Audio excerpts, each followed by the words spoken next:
Dream Vision 7 Radio Network welcomes Seek Reality with Roberta Grimes, heard every Monday at 11 a.m. and 11 p.m. Eastern Time. Using nearly 200 years of abundant and consistent afterlife evidence, quantum physics, consciousness research, and ancient writings, we seek to understand who and what we are, how reality works, the nature of God, and the meaning and purpose of our lives. Join Roberta weekly to better understand our one reality and gain insights into how we can make the most of the glorious eternal beings that we are.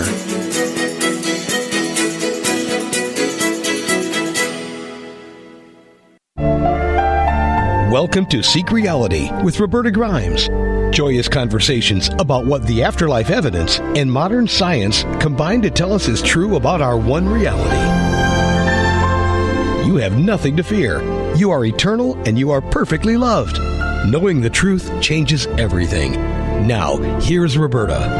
Welcome to Seek Reality. I'm Roberta Grimes, and I'm delighted that you could be with us today. You know, one of the most mystifying facts for me is this. Most of us, by late middle age, have had some form of extraordinary experience. Perhaps it was a near-death experience, an out-of-body experience that happened spontaneously, or a really clear communication from a loved one who's died. I mean, something you're certain about. People even see full-body materializations, and they get to hug in the kitchen. Why it happens in the kitchen, I don't know, but it does. But all kinds of these things happen. And some people a few have had the same thing that happened to me twice. When I was 8 and again at 20, I had an experience of light. But nearly everybody by midlife is touched by the eternal. But because these spiritually transformative experiences feel so extraordinary, so precious, so personal, so entirely internal to ourselves, most of us don't talk about them. I didn't tell anybody, not even my mother, until I was in my 40s, what had happened to me when I was 8 and at 20. The fact that these STEs, spiritually transformative experiences, are apparently an almost universal part of the human condition, but yet almost nobody talks about them, is a bit like the story of the emperor's new clothes, if you can stretch it a bit. Nearly all of us are watching that emperor that is this illusory reality. What's not real, we kind of know it's not real, but we're watching it, our eyes are on it, and we're thinking that we are the only person who realizes there's a lot more going on behind those make-believe materialist clothes. But in truth, I want to assure you we're not alone. Either you or somebody very close to you, if you are, age 50 or close to it, has almost certainly had an experience that you can't even talk about, that's that precious to you. We're not alone. Our name is Legion. And, most of us can see that old materialist emperor is naked. And so it's time for us now to start to trust one another enough to open up and share what we've experienced. There really is much more behind the curtain. Most of reality is behind that curtain. And the fact that we are eternal is all behind that curtain. And these extraordinary experiences are gifts that empower us to see the world and one another and ourselves brand new. These spiritually transformative experiences can be where our journey of enlightenment at last will begin. Today, our guest is Carla Wills-Brandon. Carla is a clinical psychologist by profession, but we all have to have day jobs because, frankly, all of this hasn't burst into the limelight, but it will soon. But she has had a decade-long passion about investigating and documenting these extraordinary experiences. And she's written a number of books, but the three I'd like to share with you today are One Last Hug Before I Go, with the mystery and meaning of deathbed visions, Heavenly Hugs, Comfort, Support, and Hope from the Afterlife, and A Glimpse of Heaven, the remarkable world of spiritually transformative experiences. That covers the field, doesn't it? Welcome, Carla. I'm thrilled that you're here. Hey, Roberta, it's been a long time. How are you doing, girl? Well, you've had some surgery, and I've been off doing some things in other fields, but it is good to hear your voice and to talk again.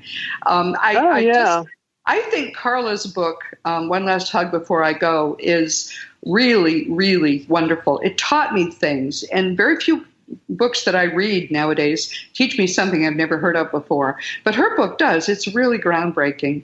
The initial book in this field was by Sir William Barrett. It's called Deathbed Visions, and it coined the term Deathbed Visions, but it came out in 1926. A lot of other things are now known. So it's wonderful to have a modern book. I think yours was 2000, wasn't it, when it was published? It's great to have a modern book. Now, tell us how you got into this, Carla. What made you start to think about researching and understanding these experiences? Well, when I was just 16 years old, my mother was in the hospital, and she passed. And at the moment of her passing, it was 5 o'clock in the morning, I knew intuitively, and I felt a hug of sorts, and I knew intuitively that she had moved on. And so I just got up, put my slippers on, went downstairs, and sat by the phone. And within minutes, I received a phone call from a family friend telling me that, yes, indeed, she had moved on. And so then I had another experience with her where there are different types of departing visions. And so the first one is very common, where you will have a loved one in a different location, and then suddenly you have this sense that they've moved on. Some people actually see the person in front of them. There was a woman who was getting ready to pass. She needed travel money. She asked her daughter for travel money. Oh, isn't that funny? And she had her suitcase, and she was ready to go. And so after she had manifested, a few minutes later, she got a phone call. But, eventually I found out that there were 4 other people who had the same experience that I did at the exact moment of my mother's passing.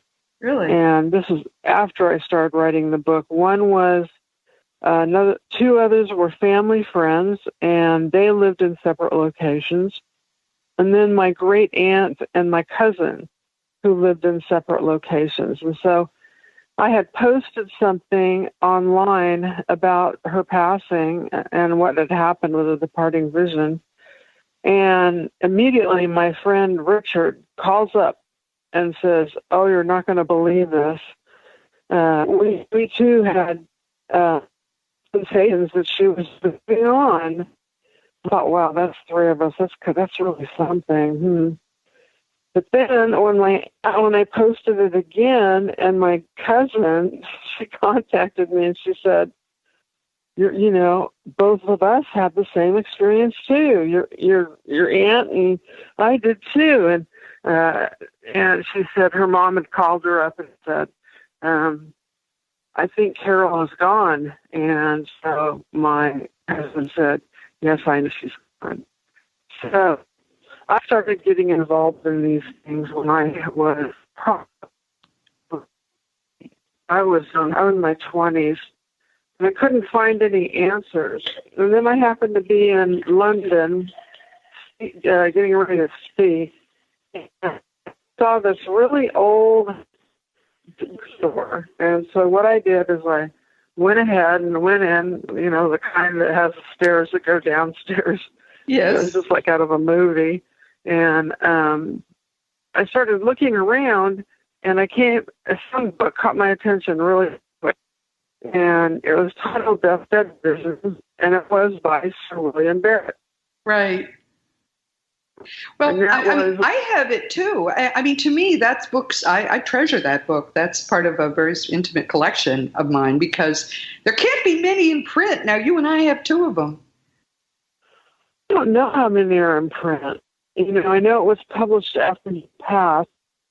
His wife was a ecological surgeon, and he was a physicist who kind of thought a lot of this stuff was baloney initially. Right. But his wife, working with these patients, what she began to see is that if they were not going to make it, if they were going to leave this world during childbirth or after childbirth, that they would begin to talk about the relatives they were seeing. Yes. And so, I think that is groundbreaking work. Yes. And then 2 other people, I know you know about these people, Erlinger, why am I blanking? Erland or Haraldson? Are you talking about him? Haraldson, yes. Yes, okay. yes. Yeah, we've had him on, actually. He's a delightful man. He is a character, isn't he? Yes. Oh my gosh, he's got to be like his mid-80s. Yes. Well, keeps going. He and his buddy, they did a longitudinal study on departing visions, but they called them hallucinations because they don't want to scare or freak out the public. The people who are filling out the inventory. And the people who were filling out the inventory were all the close people. And so he asked questions, like, did your patient have a hallucination? And what did you see? And what did you experience? And he found out, along with his buddy, what was his buddy's name? You know, Roberta? Yes. If you hadn't asked it, I would have had it on the top of Carlos. Is it Carlos Osis? Is that his name? Yeah. Yeah. Yeah. I think that is. The two of them. He has since passed. Research. Carlos was older, and he has since passed. But yes, explain how wonderful their study was. Yes. And so they did a cross-cultural. So what they found in India and what they found in the United States was that people who had departing visions, that there was consistency. And so I like the concept of consistency when I do my work, because people who have these experiences, it's not like truly hallucinating. So if I go to my office today and I see 10 people and they have serious emotional problems, schizophrenia, bipolar disorder, manic episodes, I'm going to see that they are in their own world, and each person out of the 10 is going to have a different experience. And so I'm going to have to walk in to their reality in order to do work with them.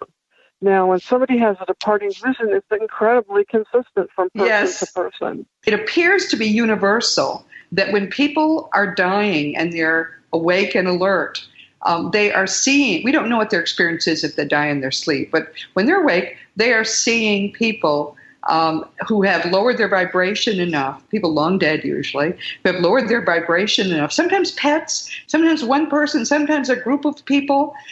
And these people come for a reason, which I'm about to give you. But let me first tell you what Carla hinted at the last segment. I think this is the most important thing about deathbed visions. And someone who is a physicist, like Dr. Barrett, just as dry as can be, someone who was an adamant unbeliever in the afterlife, like Elizabeth Kubler-Ross, what got them in both cases was this. Someone that they knew was alive, was seen and reported to be at a deathbed. Then later they checked. The person that was seen had died, usually minutes before the dead person saw them.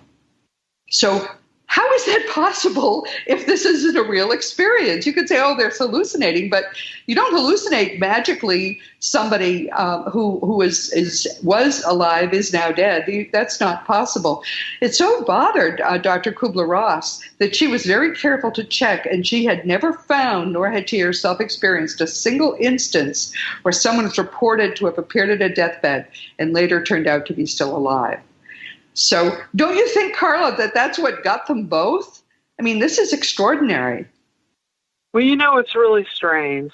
Okay, so Kubler-Ross, when she came on the scene, I was really young, and I thought, oh, man, this woman, there's something.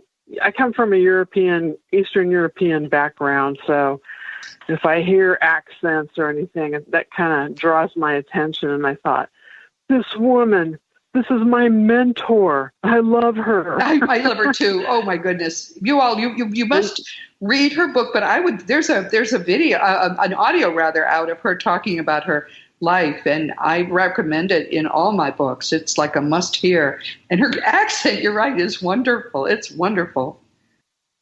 Well, she had a chapter all about departing visions because she would sit with children. And so she documented their experiences. But then she was told, basically, you will look like a nut job if you publish that. Right. And so she took the chapter out. I thought that was so incredibly sad because, I hear about